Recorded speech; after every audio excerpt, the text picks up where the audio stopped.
So once again, good morning, everyone, and welcome to our morning service. And happy. Seems to be some latecomers today. Yeah. Happy Halloween to everyone as well. And I'll talk a little bit more about Halloween a little later on. But I'd like to begin this morning's service with a moment of silent meditation, followed by the recitation of the name of the Buddha or the Aonenbutsu.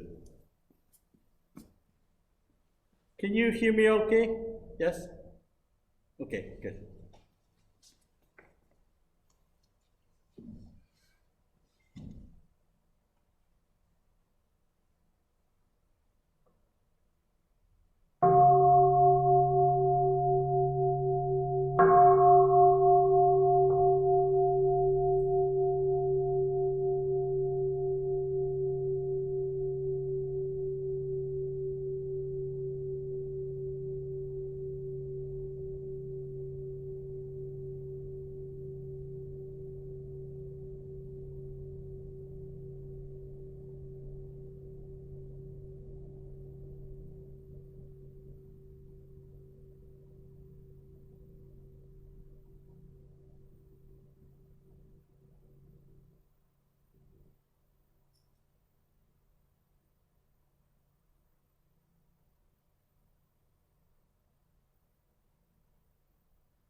Okay, so next we're going to be reading together the Golden Chain. I'm just going to bring that up onto the screen here. So those of you who don't have it, you can see it on the screen now. So we'll read together the Golden Chain of Love.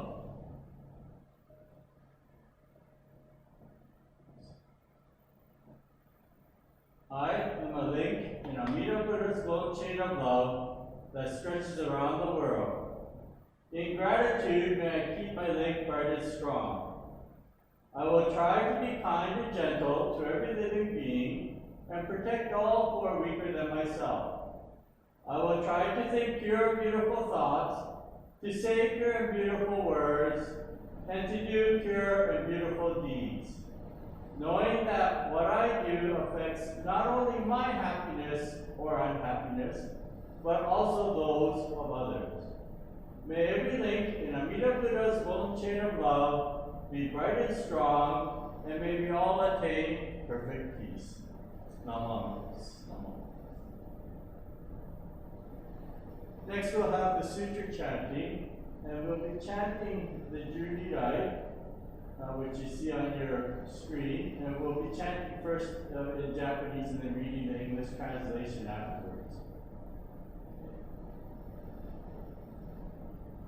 Namo Loves, Namo Loves, Namo Loves.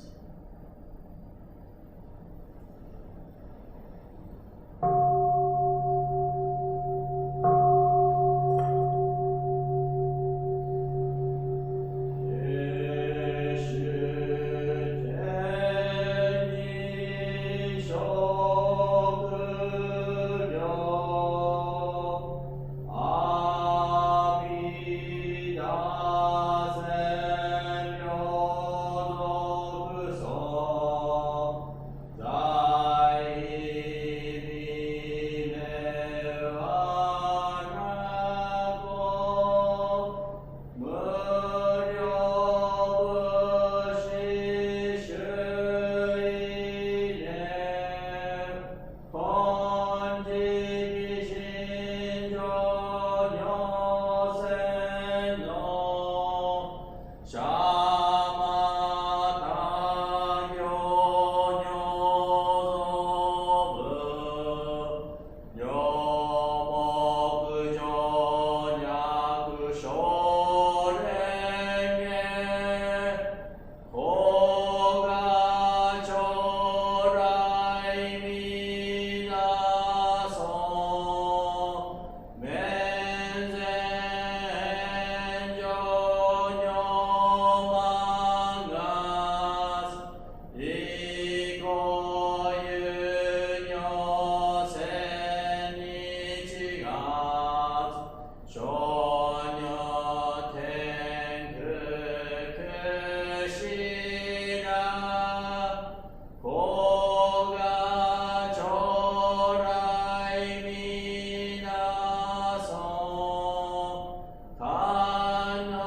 Before Amida Buddha, whom heavenly beings worship, I humble myself in deepest reverence.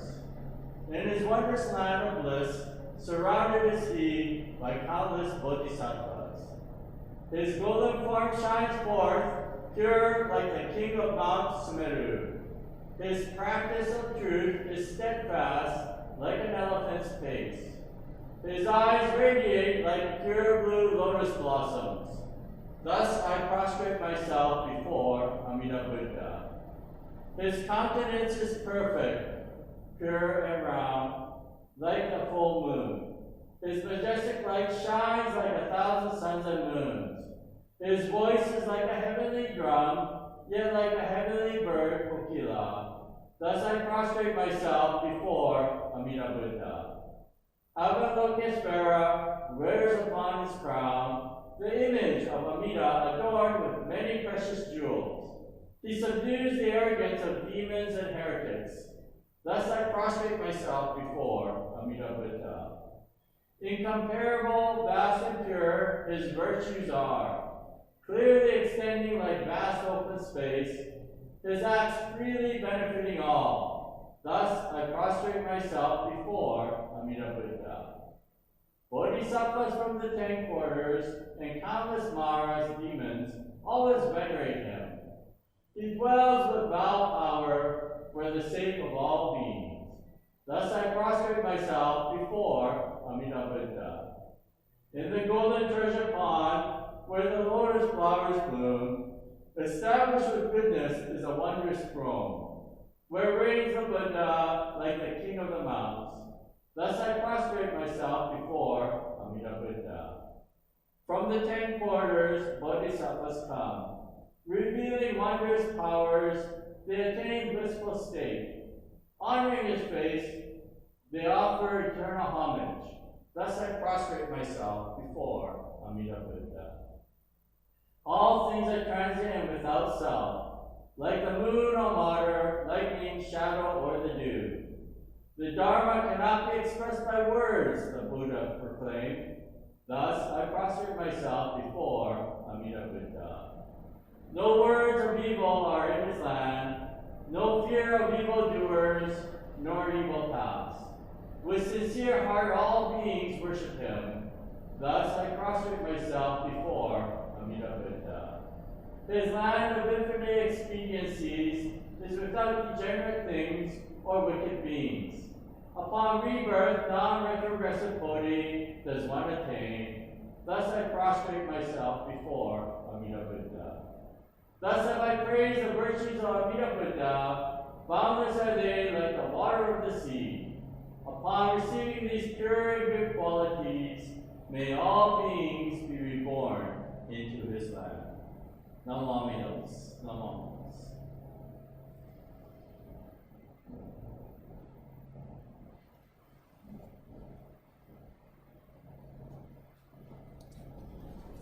So once again, good morning, everyone, and I'd like to give my Dharma talk now. Now today, as you know, is Halloween, and I've always found Halloween to be the most odd annual celebration or commemoration that we have in our society. You know, for 364 days of the year, we tell our children, don't go up to talk to strangers, never receive candy from strangers, and yet on Halloween Eve, we go out into the community and go to all these houses that we have no idea who's living there, and we encourage our children to go and receive candy from strangers. So it's kind of an odd thing. And you know, as I started thinking about it, I looked into the origins of Halloween, and in fact, Halloween itself started as a pagan practice by the Celtics around 800 AD. And what it was that the day before their New Year's, usually New Year's for them came around this time of year, and what they would do is start off the new year fresh, just like we do in Japan actually, and they would have these bonfires. They would have these, I guess, sort of celebrations or festivals. And what they would do the night before the new year, they would have these festivals in which, to ward off evil spirits, they would create these large bonfires. And of course, these are probably much smaller communities. And they would have these bonfires, and then they would make sacrifices, many of them like animals. And then they would try to ward off the evil spirits and wish for a good harvest. And also all the hearths in their household, the fires where they would cook from, they would put those out, and they would take it from the sacred bonfire to start the New Year's off fresh. In fact, in Kyoto on New Year's Eve, they have a very similar custom in one of the main Shinto shrines at the Maruyama Yasaka Jinja, where people used to get, well, they still do, you get a little piece of rope, and there's an ember burning on the end of the rope, and you're supposed to keep it twirling when you go home to light up your New Year, your hearth or your cooking fire with. So, anyways, getting back to the Celtics. So that was around 800 AD that they would have this celebration, and to ward off evil spirits, they would have this evening celebration where they would, first of all, they made sacrifices, and then they would also dress up in these animals to ward off these evil spirits.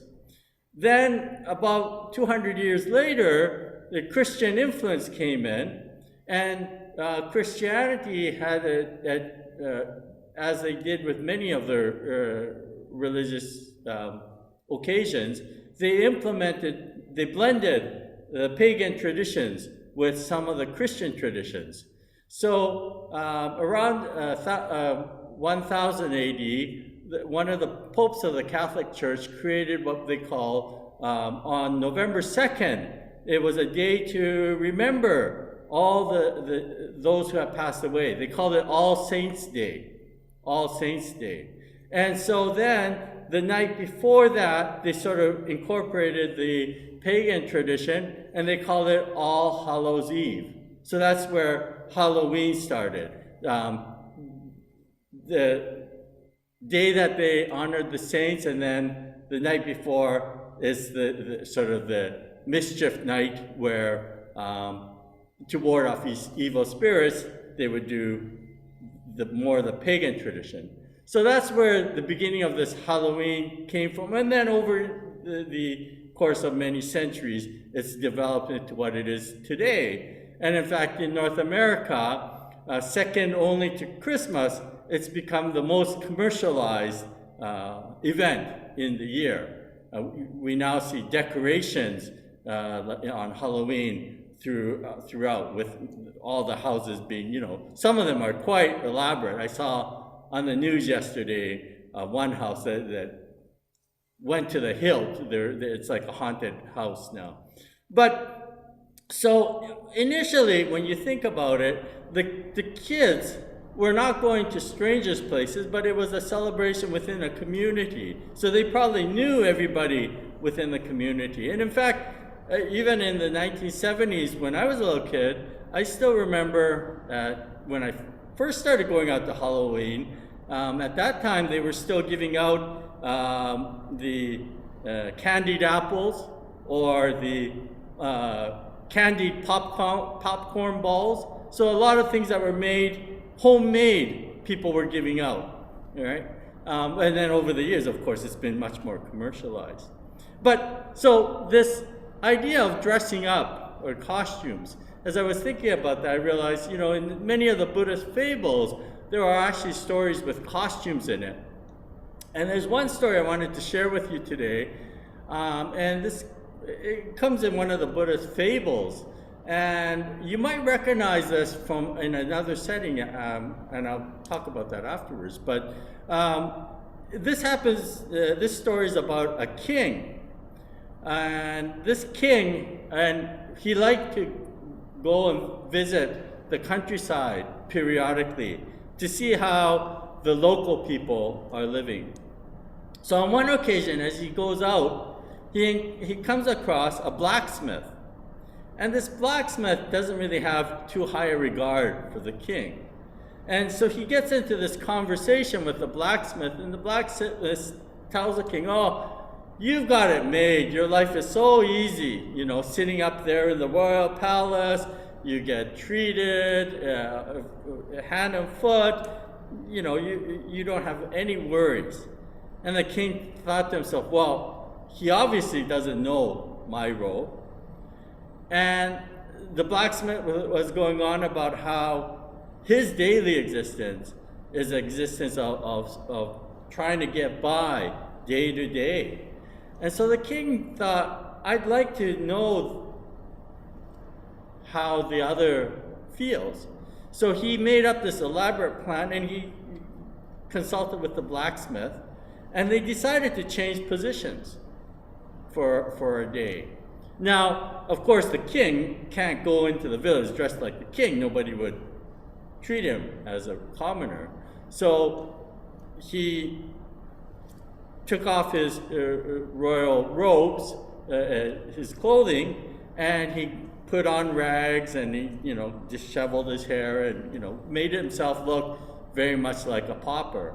And conversely, the blacksmith, the king got his royal tailors to fit him and get him with the royal fitting. And so they were all set to switch their roles for a day. Now the blacksmith thought, this is gonna be great. I get to be treated like royalty. I've always wanted to do this.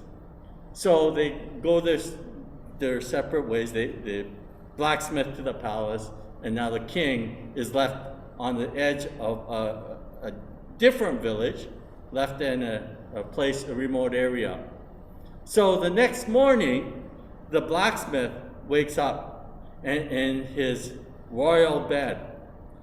But not what he was expecting. His royal advisor came to him by the side of the bed to give him his schedule for the day.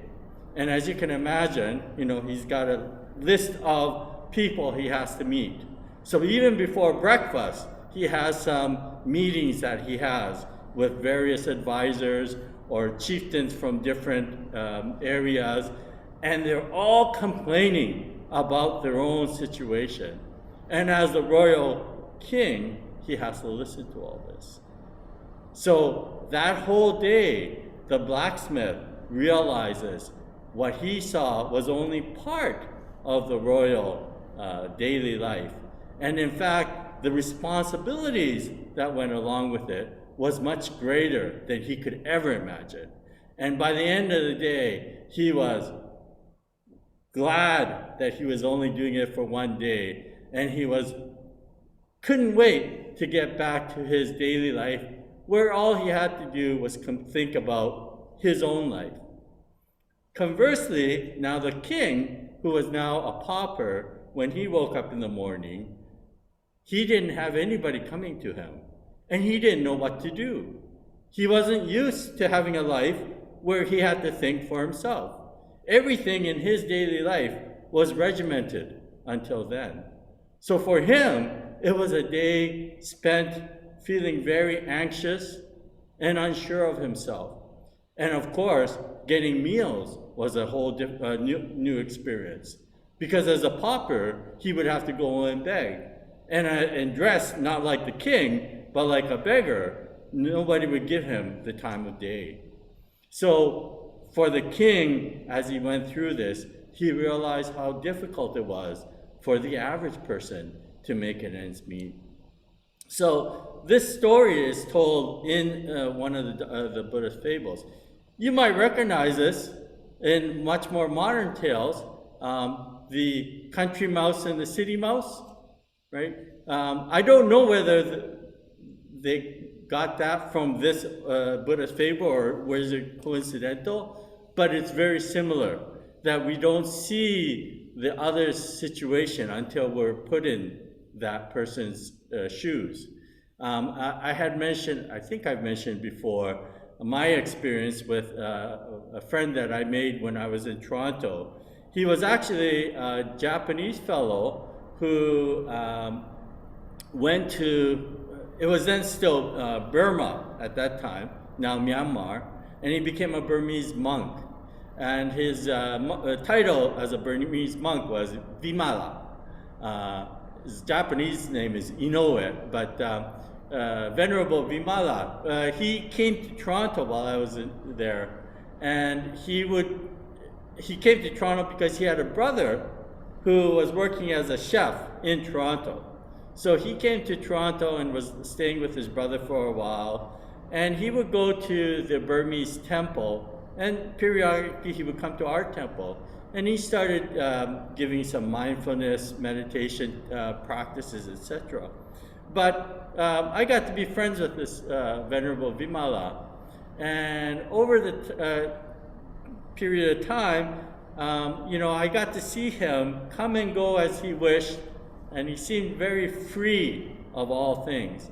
And it was a time, I guess, being a minister at a temple can be stressful. We have to do, for myself, it seems like the services come one after another, especially now I'm doing the fall lecture series as well. I seem like, I just finished one talk and I'm getting ready for the next talk, and now I have to look after the flowers, and there's so many things that I have to do.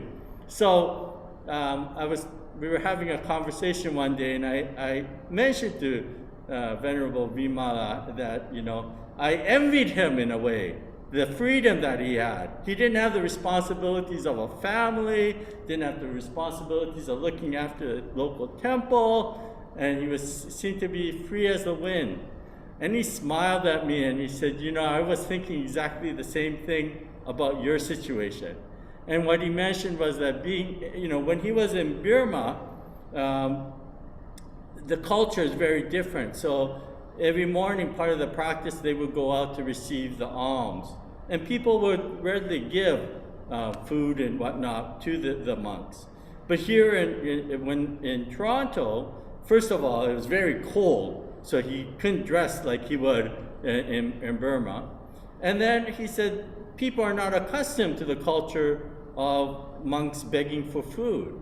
So for him, he said, to get food was difficult. He had to rely upon his brother a lot. And even when he went to the Burmese temple, they looked at him as this oddity because he wasn't Burmese. He was Japanese who became a Burmese monk. So they accepted him, but he was never truly one of them.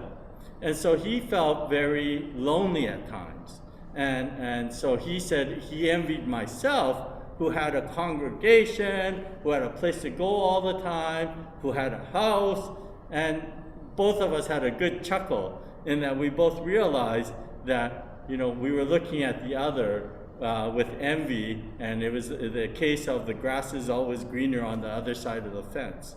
But what this whole story is telling us is, in the Buddhist fable, is that we only see one aspect of life. And when we listen to the Dharma, it's trying to reflect on more than just seeing it from my perspective, but seeing things as they truly are. And when we begin to start thinking in that manner, we begin to open up a little bit more and start or trying to subdue that ego that says me, and trying to see the greater whole as one. And so I think that ties in truly in our modern age when we talk about the ecological plight that we are in. They're going on with the summits right now talking about the ecology and what we have to do as a global world. And so today, as we think about this Halloween, and my talk has meandered from Halloween to oneness, so I hope that you'll reflect on this a little today, and I hope you do all enjoy a good Halloween. One of the benefits I'm receiving today is with the new Wisteria building open, they actually, on Friday, they had a group of about 60 elementary school kids coming from the local elementary school, Lord Bing. They came to do a parade, and the seniors made little packages, goodie bags for them. But it was so nice to see something that looked pre-pandemic normal, to see all these kids coming. And as a side benefit to that, the Wisteria staff, and I think some of the residents, they carved quite a few pumpkins. So I went and asked them, I said, can I take a couple of those jack-o'-lanterns for my house to put in front of our house? So I don't have to carve a jack-o'-lantern this year. I get to receive a couple of them from Wisteria Place. Anyways, thank you all for joining us for the service, and I'd like to close with the recitation of the Onenbutsu. Namo Amida Butsu. Namo Amida Butsu. Namo.